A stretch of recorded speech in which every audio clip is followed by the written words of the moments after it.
Welcome back to the Bible Reading Project. It is Tuesday again.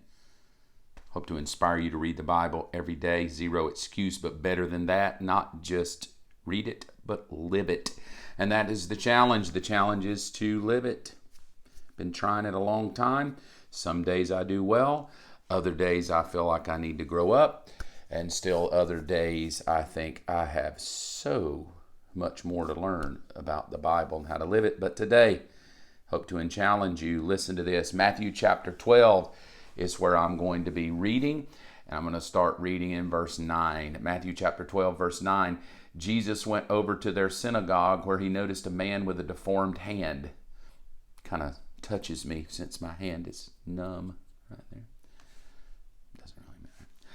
But he says, does the law permit a person to work by healing on the Sabbath? And they were hoping he would say yes, so they could bring charges against him. And he answered, if you had a sheep that fell into a well on the Sabbath, wouldn't you work to pull it out? Of course you would. And how much more valuable is a person than a sheep? Yes, the law permits a person to do good on the Sabbath. Then he said to the man, hold out your hand. So the man held out his hand, and it was restored just like the other one. Then the Pharisee called a meeting to plot how to kill Jesus. That's what I want to talk about today. How do you handle negative, whining, complaining, critical people? They're never going to leave the planet. Critical people are always going to be here. As a matter of fact, it's kind of healthy for you. Negative people, it's healthy for you. The reason negativity and criticism is healthy is it forces you to determine what do you really believe.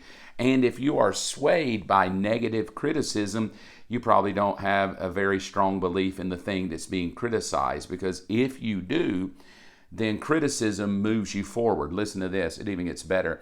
After they criticize him, I'll read verse 14 again, Matthew 12:14. Then the Pharisees called a meeting to plot how to kill Jesus. And why are they wanting to kill him? Because he did something good. But listen to how Jesus deals with it. Jesus knew what they were planning, so he left that area, and many people followed him. He healed all the sick among them, but he warned them not to reveal who he was. This fulfilled the prophecy of Isaiah concerning him. Look, verse 18, at my servant whom I have chosen, he is my beloved who pleases me. I will put my spirit on him, and he will proclaim justice to the nations. He will not fight or shout or raise his voice in public. He will not crush the weakest reed or put out a flickering candle. Finally, he will cause justice to be victorious, and his name will be the hope of all the world. Here's what I want to encourage you with. Don't let negative, whining, critical people shipwreck you and make you have a terrible day. Like, oh my God, nobody likes me. Nobody, or somebody talked about me today. Good if they talked about you. That at least you're probably doing something good. And if you're not doing something good and they criticize and are negative, it makes you look inward to the mirror and go, well, is their criticism valid? I've been in ministry 33 years, and I started this way. I started with I call it stupidity, that I would never hurt anybody or offend anybody. I even said I'm going to be an incredible pastor. I'll never hurt anybody because I love people so much. That was a joke. I'm a human. I would forget things at time. I would tell somebody I would do something I would forget, or I wouldn't live up to people's expectations of me, although I never knew what they were because they wouldn't tell me, but they had them privately in their mind. And then when I didn't meet their expectations, they're mad at me. Then I get hurt like, oh God, I can't believe I hurt them. I'm a terrible pastor. And then finally, 33 years later, I landed on criticism is great for us. Negativity is good for us because it does two things. Number one, it makes me look inward. When somebody criticizes me today, I don't cop an attitude, get mad, and call them the devil. I look inward at myself and go, God, maybe they're right. Maybe their criticism is right. Maybe I did do something that hurt them, and I need to repent and say, I'm sorry. I'll own it. I don't mind owning it. It's not like I think I'm Jesus here. I don't mind owning I'm a human, and humans do human things. It's part of life. We'll never be in a place where there's no criticism. Probably even at your funeral, when they lay you to rest, somebody will be there going, thank God they're gone. They were terrible. I mean, you're never going to win that battle. You will never win the battle of nobody ever criticizing you. And if they do and you're still alive, you're probably not doing much at all, or you're probably a stick in the mud that thinks you're all that and you're not. So how do we live it practically? All right, so I wake up every day and then all of a sudden I hear, oh, somebody was critical of you. And that could be as simple as they didn't like your message, or you ignored them at church, or they spoke to you and you didn't speak back, or they had expectations of me. It could be my family. Robin expects something of me. I didn't come. She becomes critical about it.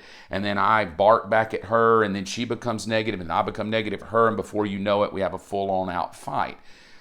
Because negativity and criticism, if we're not mature, it's the fuse that lights the dynamite for anger and bitterness and hate toward people. Like I hate people. And there's a lot of pastors who just don't like people because they don't like getting hurt and criticized. And so they'll even make jokes of, yeah, I'm in ministry, but I don't like people, right? I mean, that's welcome to people.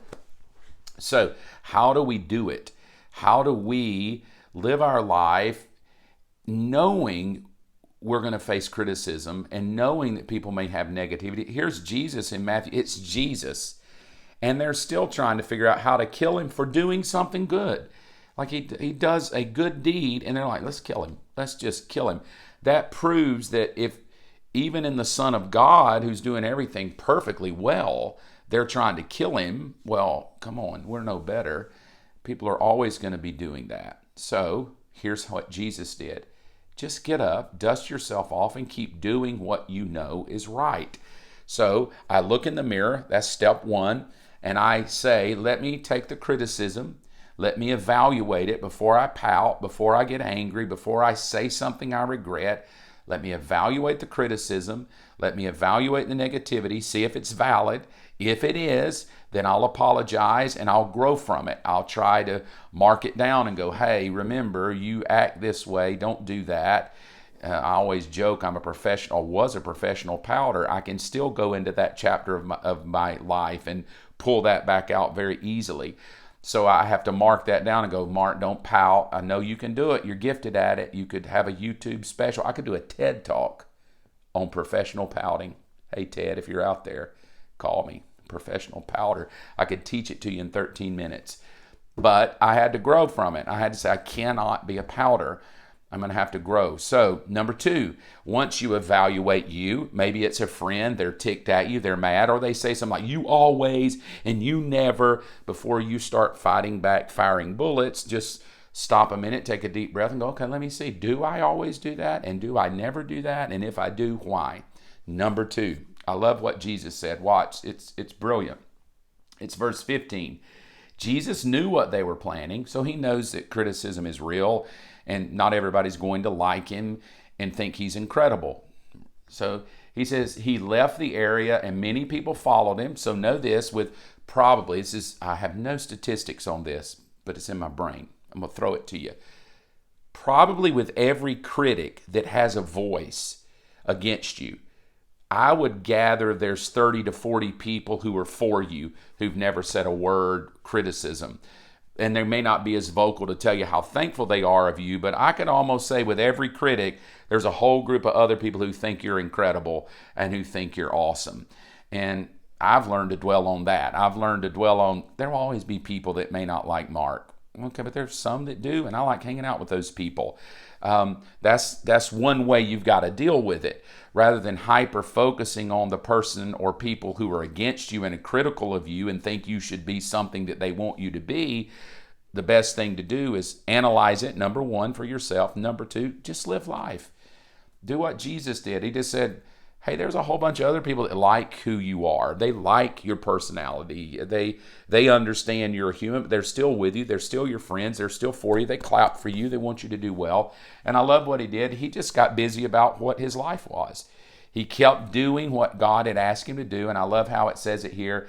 It says he lived by pleasing God. So when criticism comes, when negativity comes, here's what you do. You look inward, you look in the mirror and go, is it valid? If it is, I'm going to apologize and change this behavior. And if it's not valid, they're just mad and ticked off. They're mad at everybody. And they've just chosen that you're their topic or you're their subject around the table, and they pick you as the subject and they yang. Don't worry about it. There's probably 50 other people that are sitting around a table that think you're incredible and love you for who you are. So take it and just say, I'm going to get busy pleasing the Lord, meaning don't fight back, don't retaliate, don't open your mouth, don't say something you're going to regret later. I think that'll help you to know that we'll always have critics. It's healthy. You'll always have negative people. That's healthy. It forces us to really look inward. Do I believe in the thing that I'm doing, so much so that criticism and negativity is not going to derail me from doing what I love to do and from pleasing God? Hope that helped you today. Have a great day.